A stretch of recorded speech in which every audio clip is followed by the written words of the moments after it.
அஸ்ஸலாமு அலைக்கும் வரஹ்மத்துல்லாஹி தஆலா வபரகாத்துஹு.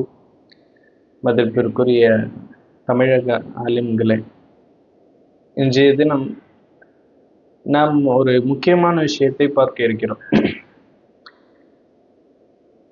இப்போ போர்டில் நம்ம எழுதியிருக்கக்கூடிய ஐஎம்ஏ ஸ்டூடெண்ட், இதை வச்சு தான் நம்ம எல்லா ப்ரொனவுனுமே ப்ராக்டிஸ் பண்ணோம்.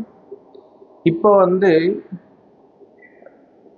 நம்ம ஐஎம்ஏ ஸ்டூடெண்ட்னு சொல்கிறோம். ஆனால் நம்மளாம் ஆலிம்களாக இருக்கும்போது ஆலிம் அப்படின்னு சொல்லணும்.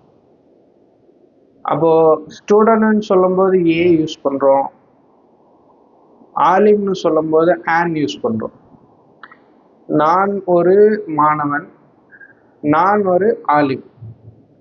தமிழில் சொல்லும்போது நம்ம ரெண்டுக்கும் வித்தியாசம் காட்டுறதில்லை. ஆனால் இங்கிலீஷில் சொல்லும்போது ஸ்டூடெண்ட்டை சொல்லும்போது ஏ யூஸ் பண்ணி ஐஎம் ஏ ஸ்டூடெண்ட் சொல்கிறோம். அதே மாதிரி ஐஎம் அன் ஆலிம் அப்படின்னு சொல்லும்போது ஆன் யூஸ் பண்ணுறோம். இது ஏன், இது இந்த டிஃப்ரென்ஸ் எதனால வருது அப்படிங்கிறது தான் இன்னைக்குடைய வீடியோ.